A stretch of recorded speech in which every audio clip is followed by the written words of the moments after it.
Welcome to the Untold Story Told Podcast. Today, we're joined by Janis Merrill, a coach and leader dedicated to helping people find their voice and build confidence. Let's explore her story and insights.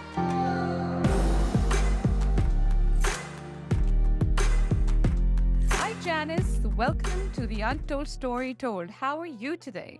I'm good, thanks, Al. How are you today?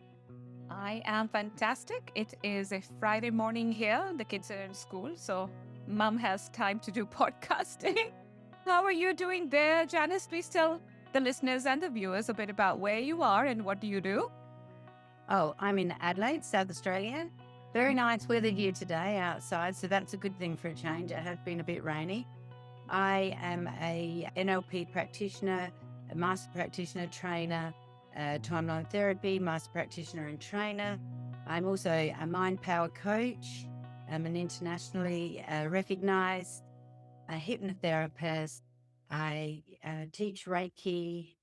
So I've got quite a broad thing, and I am the founder of the 10-Foot Tall Protocol, which is about people working on their confidence, their communication, and being heard and seen. Wow, that is massive. That's a lot that you do. I mean, I'm just handling the kids, trying to get more into my coaching, at the same time doing podcasting and all of that. And that can keep me so busy. And it's so amazing to see the beautiful work that you're doing in the world, right? Like Reiki in itself, it's amazing. It's lots hands-on and it's helping people heal. So what I'm interested in is, Janice, that where did Janice get into all of this? Were you always a kid who was always into this, or did this way of always opening yourself to help others start somewhere later in life, or were you always that kind of a kid who wanted to help others? Well, I think I've always been into it in a little way, not realizing what it was. And by the time I actually ventured out and started to learn Reiki, it was funny. Parents of my friends said we always knew you were different, which is I never saw I was different to anyone else. So, but I've always sort of been there for people, I guess. And it probably started at a young age, just various things through life that you always had to step up to. Uh, but did I always know I'd do it? Probably not really deep down, because Mm. I just didn't see anything I did was different to anyone else at the time when I was young. Mm. Mm.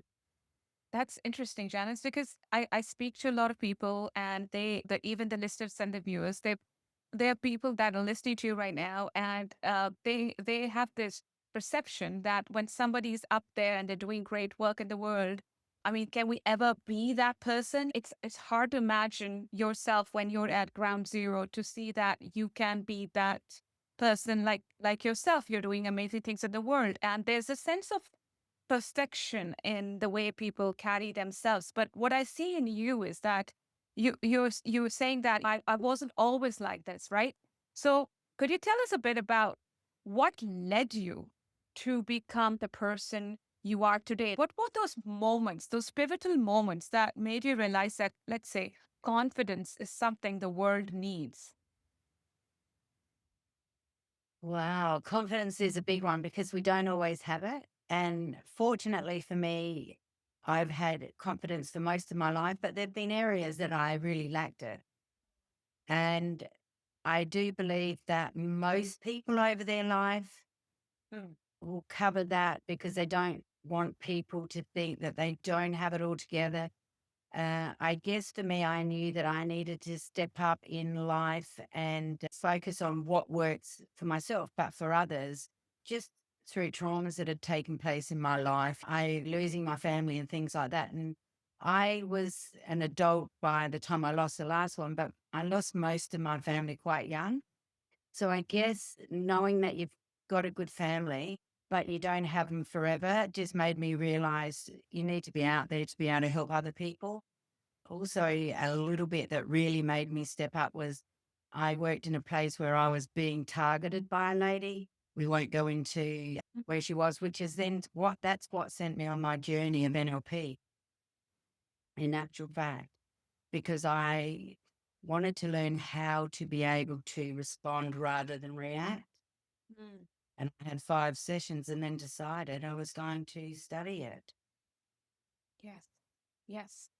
It's interesting how our life's experiences lead us to the decisions where we have to decide whether we keep learning or we go backwards, right?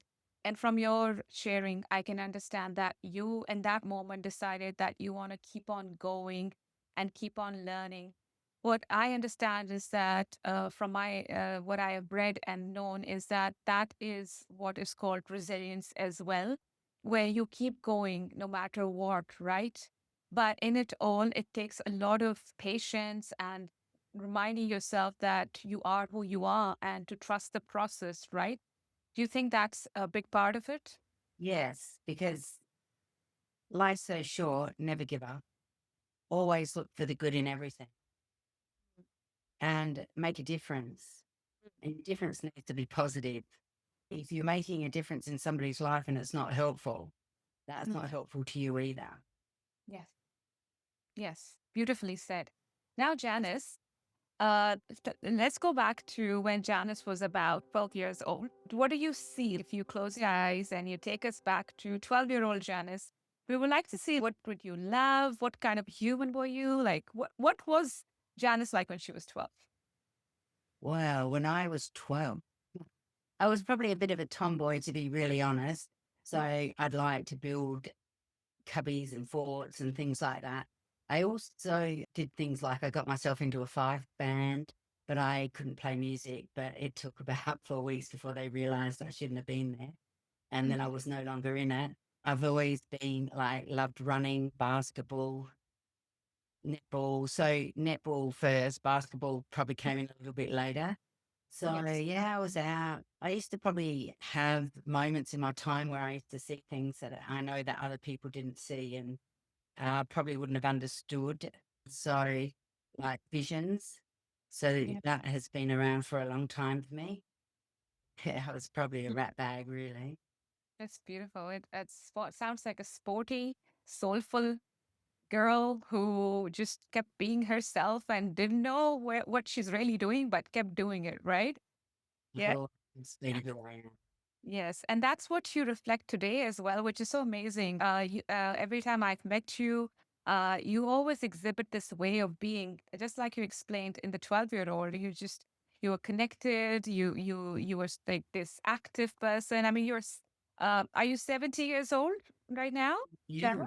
Beautiful. That's lovely to hear. And that being at that age, which normally in the past people would be like, oh, 70-year-old, you are more about the active part of it and always doing great things in the world.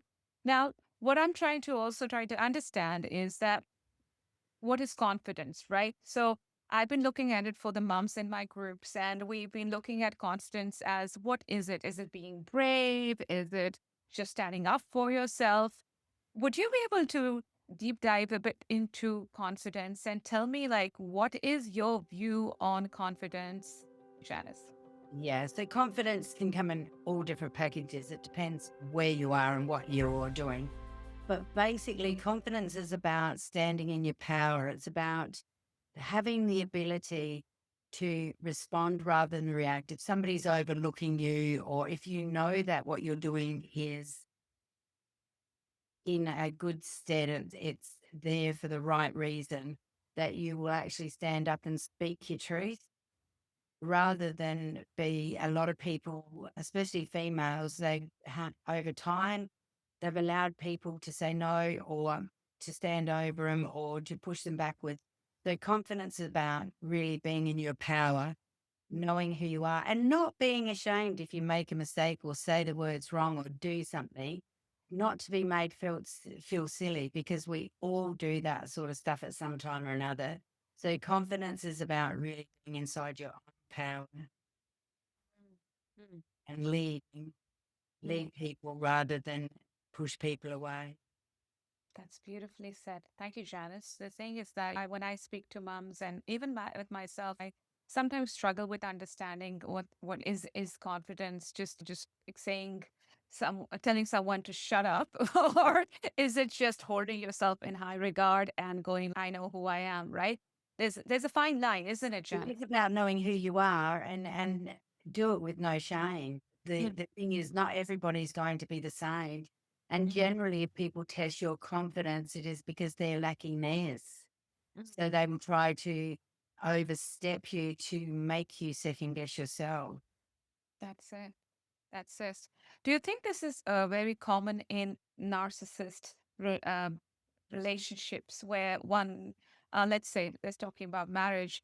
Do you think that that could be something that could be happening in the realm of marriages, where if one person is more of the narcissist, they were trying to tell the other person, let's say, their place because they want to feel good in themselves, and the Well, yeah. control of happening. Yeah, I think that's right. But it's very hard in this day and age. I think people, as soon as somebody does something that upsets somebody, they'll call them a narcissist and they're not really qualified to put that out there. So I try to stay away from that Hmm. when I'm working on confidence because somebody might just have a bad day. And that, That. yeah. But remember this, when we lack confidence, we've allowed it to disappear or to be trodden on. And it's about us standing up above that and saying, I'm here, I'm heard, I'm seen, and I am going to be who I am now. Yes. Beautiful. Yeah. That's a beautiful affirmation in itself. Uh, Janice, I was thinking about some women, they that I've also spoken to, right? I realized that there's a part of confidence where some women don't speak their truth or share what they actually feel and would rather turn to people pleasing rather than actually saying what they feel, because the pain that they have in that relationship where they're people pleasing has become something that they have become immune to, and they just don't want to go to the other edge. So they rather stay in the pain of people pleasing and not go into taking the risk of actually being confident. And that gets them stuck in this limbo because they think they want to keep the peace, let's say, in the relationship. And so they're people pleasing. That can be painful too. But they're not taking the next step to take the other painful step, which might even make their life better, to actually say what they really feel. Do you find that something that's pertinent in the kind of clients you get as well? Yes, but then what I ask them is to sit down and have a look at what their secondary gain is. So, what are you gaining from staying in the pain? And what's your fear of stepping out? Because is that fear about them maybe having to start out again on their own, or they might be pleasantly shocked by standing up that they open up the other person's eyes and they actually can communicate freely. But to remain in pain, you know the story, the comfort zone and growth do not exist together. They can't coexist. It is an impossibility. So if you are living that way, you really need to assess. You really need to speak to somebody and find out who's the right coach for you to help you move past it. First, I would be pointing out to them, maybe sort about what your secondary gain is. Have a look. What do you gain from this? Because sometimes people do gain. They gain, you see people that have been unwell in that, and then find out they get a lot of attention. So if they all of a sudden they don't have attention, they might just drop into that state again. So they get attention, not healthy attention, but they get it. So you have to work with people. What is your secondary gain? That's beautifully said. I love the secondary gain analogy as well. And it's always something that I now bring into my everyday life, right? So if I'm thinking someone is being bad to me right now, I think if I am in that bad situation, what am I getting out of it that I'm still in it or I'm getting triggered by it? Which part of me is thinking, bringing in some kind of liking towards a bad attitude, or I'm behaving that bad way with someone, that it kind of resonates with me too and triggers me too. Because if there was no secondary gain, then it wouldn't be triggering me and it wouldn't even be something that I'm thinking about, right?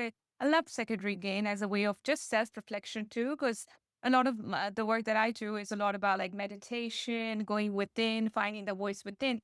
And I think dealing with our fears, with that pain, as you were talking about, is so important, because the scary part is that we just don't know what will be on the other end. We don't know if everything will be okay, because a lot of women, they keep things together as mums, as daughters, as sisters, as just being women. We have been ancestrally kind of driven to the idea of you keep things together. And then the idea of facing a fear could be as scary as just this little thing of what's beyond it. What's beyond the, if I don't keep it together, everything will go scattered. And as in tarot, they say the tower moment, right? So my thing is that how to help women to understand that the other side, there's probably a trampoline or a basket that will carry them, right? And how can coaching help with that? The coaching can guide you. You can't make change unless you're willing to do it. Mm. So with somebody that's living in that space, Mm. the comfort zone, which is the craziest wording because there's nothing comfortable about being in the comfort zone. I guess first it's working with them to see, bringing to their awareness that living in that, some of those aren't even their behaviors, they're conditioning the family and the family before and the family before and generations back. Mm. You know the story of them, uh, the lady, they always used to cook their in the ham for Christmas. Mm. They used to get it and cut the end off and put it in the roasting pan, Mm. put it in the oven to cook it. And this went on for generations. And one day, a husband said to his wife, why don't we get a smaller ham or something? Why do we cut the end off? Oh, because it's tradition. So they went right back to the grandmother who said, oh, no, just cut the end off. We never had a big enough pan. So it wasn't even Mm. anything really, but that's what happens. Generations pass things down without ever questioning. Behaviors get handed down without anyone questioning. Mm. So it's first getting them to think about really and truly, even if you don't want to do any work whatsoever, sit there and talk with me about what would you like if you could. Get them to paint a picture. What would it be like if you could move away from this? It's like the person at the restaurant that yells the loudest gets heard, and nobody will stand up and talk to them because everybody's too afraid to. But everybody goes aside and talks about that as bad behavior. Mm. So somewhere along the line, we all have to be brave enough to say enough's enough and I need to work on myself. And you can only work on yourself for your better self. That's it, right? When you're done, right? Done, you're done. Mm. Mm. But like for a lot of women, I've realized that that point of actually standing up for themselves and going like, I give my permission to feel that done is very difficult, because again, as you were talking about the story of the ham and all that, it's the conditioning of the idea that just keep going. It's like, how much can you carry as a woman in terms of pain, misery, and not being happy? A lot of women don't talk about it, and they don't feel like they can share this with another woman, because mostly they have friends who say everything is perfect in their world. But there's always this deeper feeling of how we carry ourselves. Like it could be a war zone inside and outside, like celebrating things. Do you find that space between what's happening within and outside as a very common thing that's happening with women? Yes, it is. I mean, again, it's culture, it's conditioning, it's generations, Mm. it's life in general, because we're not aware enough yet that it's okay not to be okay. It's okay to talk to people. But let's not just talk to everybody, because if you're talking to everybody, they turn it into a story when in fact it's not a story, it's somebody's life. Yes. So Yes. the fact is, Mm. we need to work more into being aware that it's okay to come forward and speak about it. It's women weren't made to be silent. Well, I certainly wasn't, and we all know that to be true. We're not designed to sit there quietly and not be somebody. That's it. That's it. And all the women who have done great things in the world, they have mostly done it through their voice, right? Mm, You got Brene Brown, you got Maya Angelou, right? And all these amazing women, Oprah Winfrey, right? I still think she's yeah, an amazing woman with all the kind of way she was and how she got to. And whenever women has used their voice, they've done amazingly. And the kids these days, they also look up to them, right? And my daughter, she's 11 years old, and in the classroom they have a picture of Hillary Clinton, and she loves all these stories of like politics and all, which is very opposite of me. So I yeah, thought very interesting that she looked at Hillary Clinton as someone who was very brave, and she was, I think, the most popular candidate for president as well at one point for America. And yeah, so just looking at the world through my daughter's eyes, that was like she had lots of respect for her. yeah. You see how, like, we talk about ancestrally conditioning and the generations, but it's beautiful to see in the new generation too. There is a awareness of where that standing up for yourself comes from, the voice within, and how important it is. I think the younger generation will work it out faster than we ever did. Mm. And I think that sometimes we can learn from the younger generation, which a lot of older people don't take on board at times. Mm. Mm. So I learned a lot through my daughter. And coming back to you, Janice. Janice, what's happening in your world these days? What are you up to? Any fun things and you would like to share? Well, I'm about to head off to Darwin. I'm teaching Reiki 1 and Reiki 2 up there. I've also working with past life and regression therapy and doing some hypnosis up there. So I'm about to I leave at the end of this month, the 30th of September till the middle of October, and I'll be working in the city and out at Coolangatta, out at Spiritual Dreaming, which is a beautiful shop, lovely crystal shop. Everyone should look that one up. And I'm just engaging with some people at the moment about my 10-foot tall protocol. Made some really positive changes on that. So that's even better than it was before. And I've just done some training with Connect Coaching. That was just simply amazing. Absolutely. Bless, bless. And then when I get back, I do have a short time in Adelaide and I will probably be working online for that time. But at the moment, my focus is heading off to Darwin and getting it done. And yeah, just updating some of my programs so people get the best coaching possible, really. Yes. I love that positive attitude, Janice. It's contagious. And you are such an amazing human being. I think you need to be celebrated. Uh, you've had such amazing experiences. I don't know which one to dive into right now. And it's Yeah. just fun, just for fun. We're going to dive into your experience on being on TV. You've been quite a celeb as well. So, just for fun's sake, would you like to share the untold story of you being on TV, Janice? Wow. As AI is around and everywhere, I actually got scanned.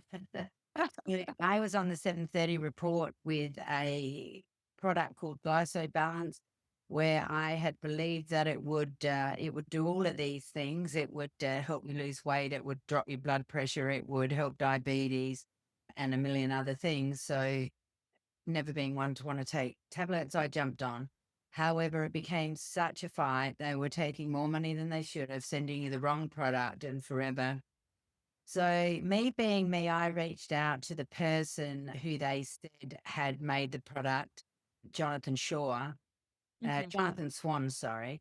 I'm sure I've got his name mixed up, sorry, but I reached out and he asked me to go on to the 7:30 report, which I did. So that one was a good one because they found 3 locations where they were working from with this product. So we had a few places closed down.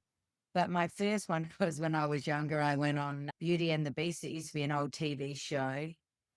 And it was quite vocal, but we won't really get into what I said because I might. And so, uh, yeah, so we went into Beauty and the Beast, and I was famous for a little while. And what I didn't realize, you sign a piece of paper, you go on, and like years later, this Yeah. is circling around the world, and people are saying to me, "Hey, I just saw you on TV the other night." Oh, no. So, yeah, that was a bit of fun. That was in my outspoken days, a little bit shy now. No.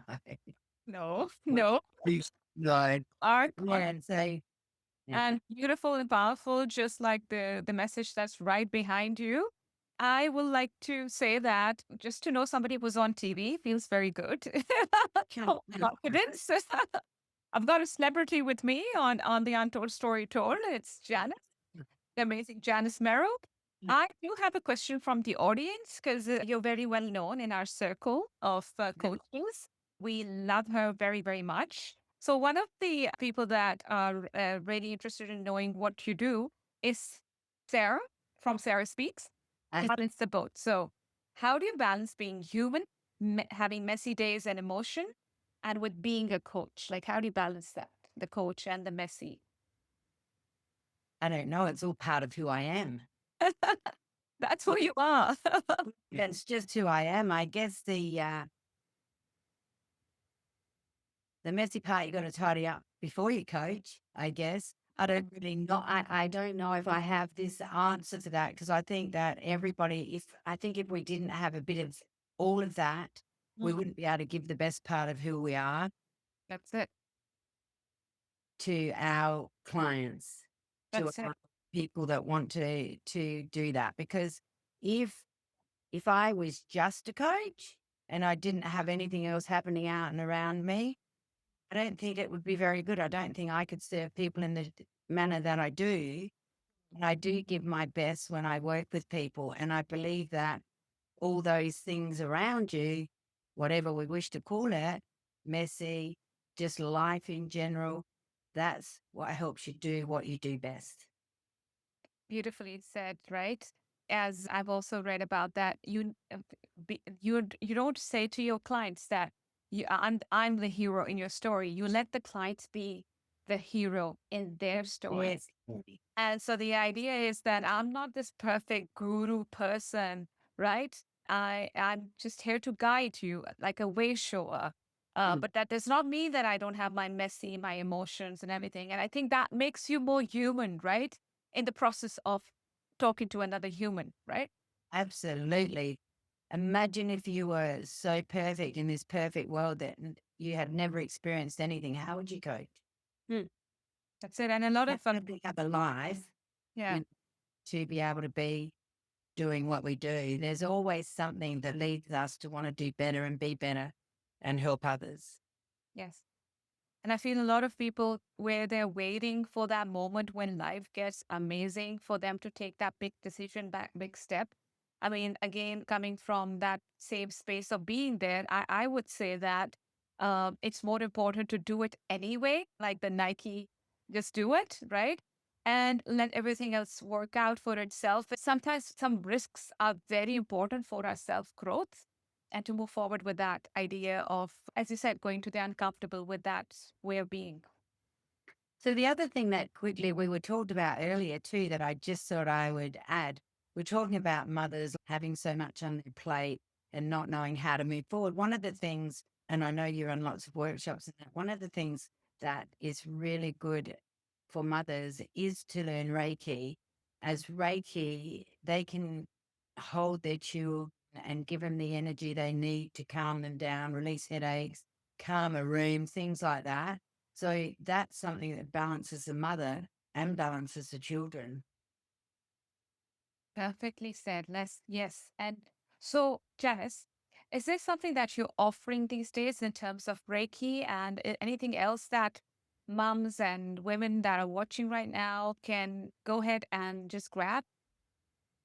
Well, I do run, and I travel for this all over Australia. I do run Reiki trainings wherever they need to be held. I've been fortunate that people call me and ask me to run trainings for them. They can be done on their own.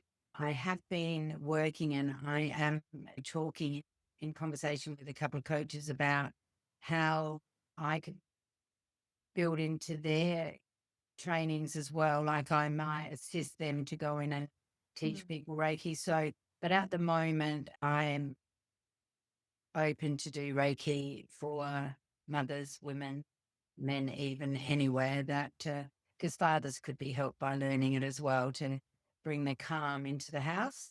That's So it. it's an energy that's lovely to be around and it's very balancing. Mm.